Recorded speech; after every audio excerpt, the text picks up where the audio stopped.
Ouais, moi, du coup, je disais que dernier régional, j'ai maté un peu toutes les équipes et j'ai pris des notes un peu sur tous leurs petites habitudes et tout. Du coup, je vais vous lister deux, trois trucs que Vita, j'ai vu qu'il faisait beaucoup aussi.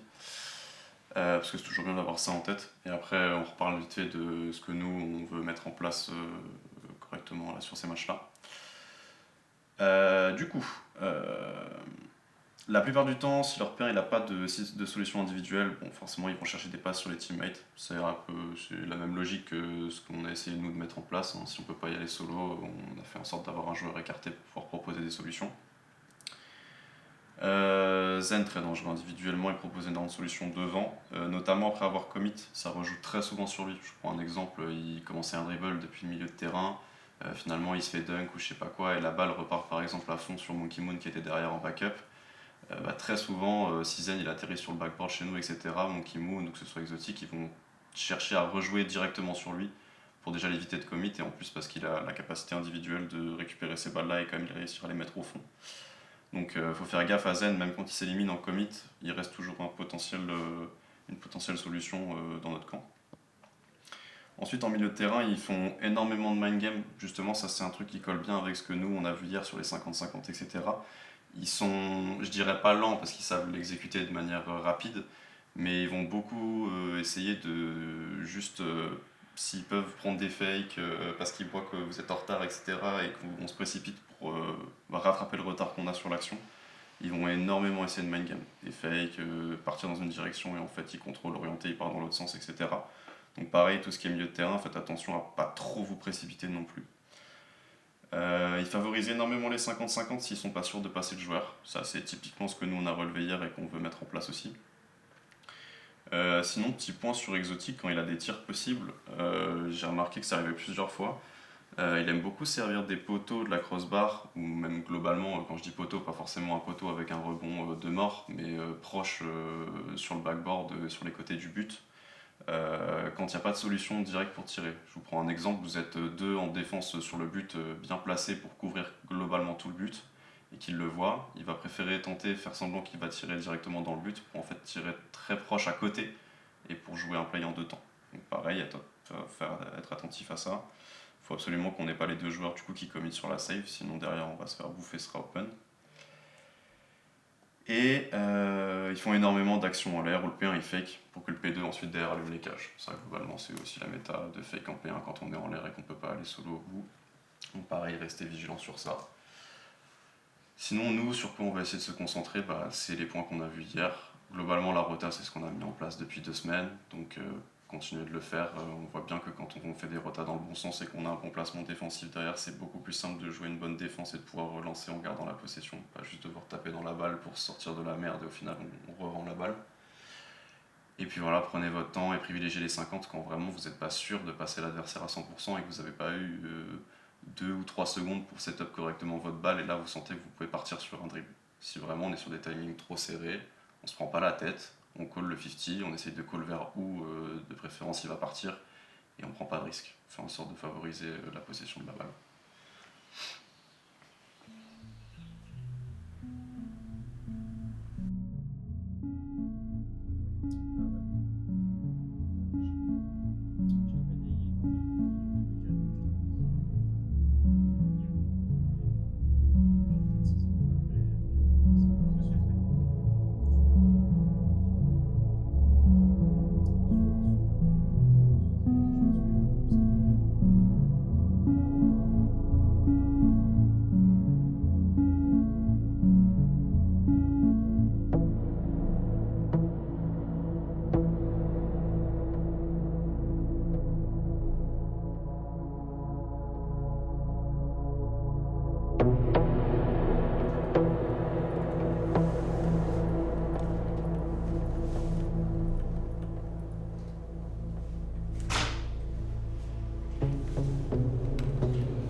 Je vous wait, je suis une balle. Vestiaire, une balle, vestiaire, une balle.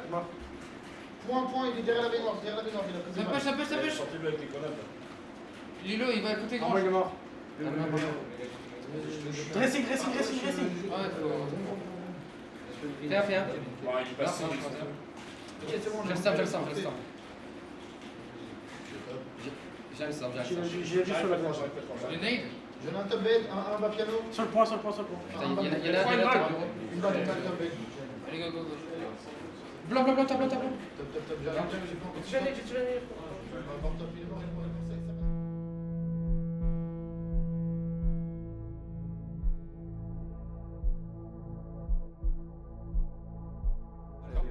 Beaucoup plus éprouvant. Donc au final, chargé, d'accord. Nous on vous dit juste des petites games, des petites solo queues dans votre coin, quelques reviews, et en plus ça les reviews on vous aide même à les faire de temps en temps, donc on vous soulage un peu tout ça. Et surtout vous n'avez pas la pression de la scène, de devoir performer, etc. Alors que eux, imaginez, ils ont des blocs d'escrime, ils doivent perf en screen, ils doivent perf ensuite sur la scène, ils doivent préparer leur match, ils doivent se mettre en condition, c'est très dur mentalement. Donc si vous n'arrivez pas à tenir ça, dites-vous que pour la scène c'est encore pire. Le but c'est vraiment de vous y préparer petit à petit. Comment je me sens quand je joue? C'est difficile à dire. En vrai, j'ai envie de progresser. Du coup, j'essaie d'être le plus concentrée possible. Et après, c'est suivant comment ça se passe, quoi. Si ça m'a saoulée, je suis en mode... la journée, c'est de la merde. Mais... Comment je me sens quand je joue? Ouais, c'est concentré. J'ai envie d'atteindre mes objectifs que je me suis donnés. Et... surtout ça.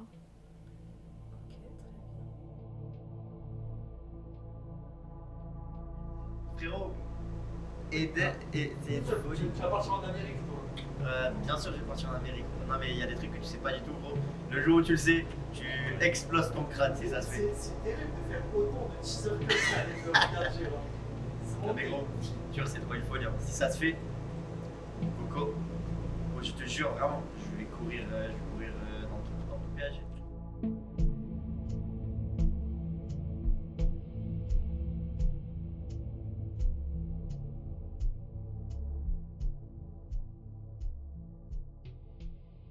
L'échec rapide, ouais, je déteste ça. En fait, pour moi, ça veut dire que du coup, je travaille pas bien, que je fais pas les choses bien. Et bah, ça me met dans cette phase là où je suis, là, en phase de down, où je suis en mode ah, mais vas-y, je suis trop nul, ah, mais vas-y, pourquoi je fais ça, mais pourquoi je suis pas parfait, pourquoi je fais pas comme les pros, pourquoi je suis pas déjà fort, nanana. Je déteste ça, ça me fait trop vriller dans mon cerveau, genre. Je me remets tout le temps en question, et des fois, je me pose pas les bonnes questions, alors qu'en vrai. Je devrais juste me recentrer normalement sur mes objectifs que j'ai déjà bien définis en plus et en parler au coach, etc. Mais rapport à l'échec, je déteste ça. Je pense que c'est un des trucs les plus horribles. J'arrive pas à accepter ce truc-là.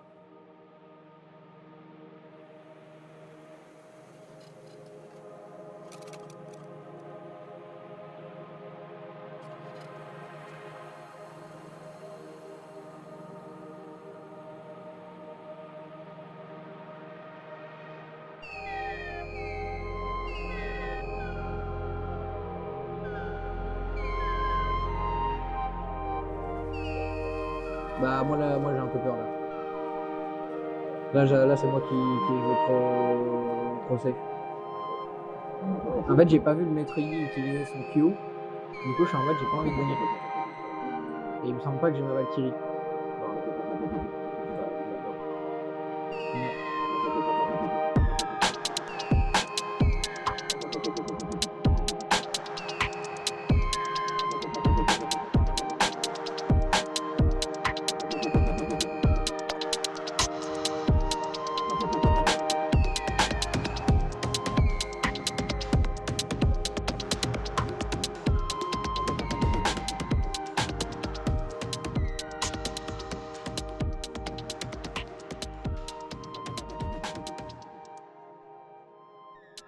C'est un de mes plus grands rêves d'être joueur pro. Et je me suis posé la question sur quel jeu. Et à ce moment-là, il y avait des World League of Legends pendant les grandes vacances. Et alors que j'avais pas joué genre depuis 6-7 ans, je sais pas, j'étais comme un dingue. Je comprenais pratiquement pas le jeu parce que j'avais pas énormément joué ni rien. Mais, mais je sais pas, j'étais comme un fou devant le jeu, genre j'étais en mode c'est celui-là, pas un autre, genre. Il n'y aura pas d'autre solution, même si ce sera plus dur et tout, même si je comprends rien, c'est pas grave. Au pire, je travaillerai 3 fois plus, mais ce sera celui-là, pas un autre. Ouais, je sais pas, je dirais que c'est toute ma vie actuellement parce que du coup, c'est ce que je fais de vraiment tous les jours et je me tue pour ça. Mais je sais pas, c'est tout. League of Legends, c'est un tout. Ça me fait vibrer, ça me rend dingue. C'est vraiment. Je sais pas, c'est tout.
Quand tu te fixes un objectif, d'être pro, je pense que inconsciemment, ton cerveau va réagir d'une manière où il va se bloquer dessus.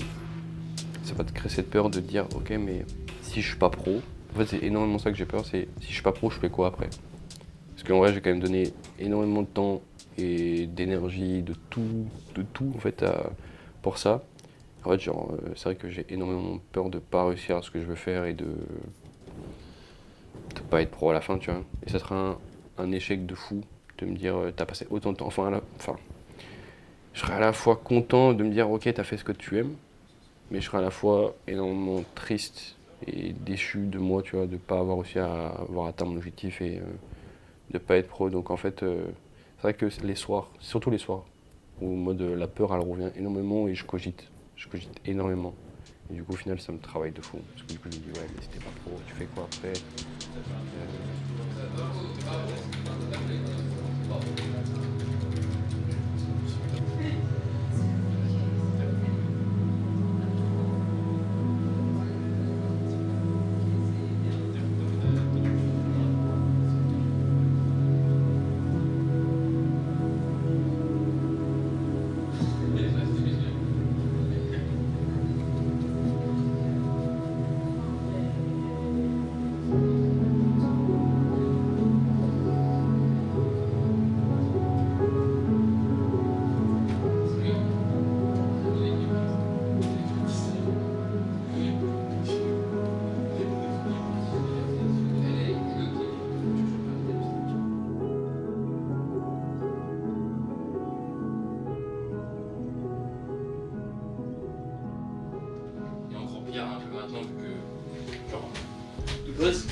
Je devrais fumer moins vu que je suis moins stressé, du coup je suis plus pour canaliser un peu ça. Ouais.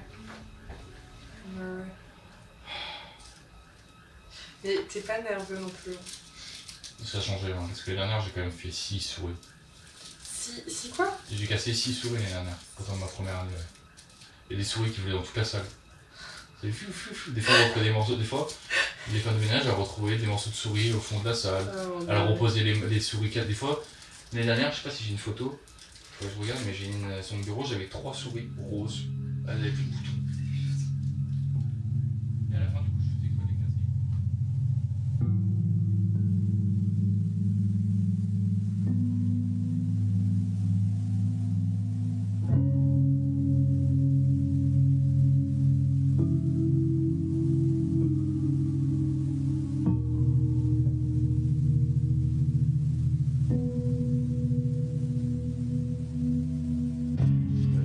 t'y arrives pas, ils vont être là à te dire ok gros c'est pas grave, tu vois, genre je crois en toi, je suis fier de toi. Exemple Enzo qui est devenu un super pote, tu vois. Mais il est là toujours en train de me dire c'est bien gros, je suis fier de toi et tout. Et en fait je pense que ça t'aide énormément. Donc je pense que je me trouve énormément soutenu, même si de mon côté je me dis je mérite pas trop ça, tu vois, par moment. Mais je pense que surtout que le soutien est hyper important en fait. Genre faut avoir l'équilibre si t'as pas. Enfin alors forcément genre les gens qui ont jamais été vraiment soutenus par leurs parents, leurs amis ou quoi, ils ont trouvé cet équilibre de ok j'arrive à me soutenir moi-même. Mais je pense que on a toujours besoin de ce petit truc genre juste à te dire ok c'est bien, je suis fier de toi, tu vois, t'as réussi. Donc en vrai je pense que le soutien je l'ai vraiment. Ouais.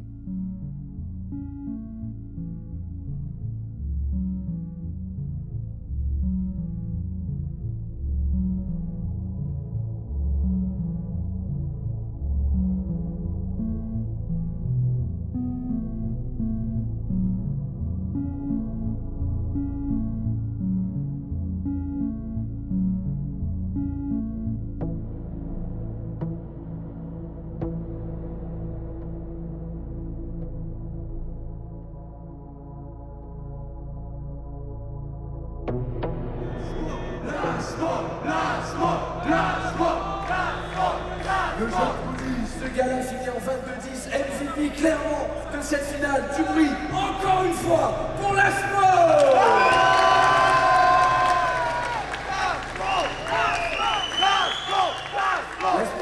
Raconte-moi ta finale, comment tu te sens? Je suis grave content.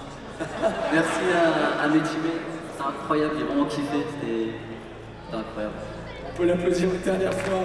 L'ASMO et toute l'équipe du 10, symboliquement, je vais vous laisser nous annoncer.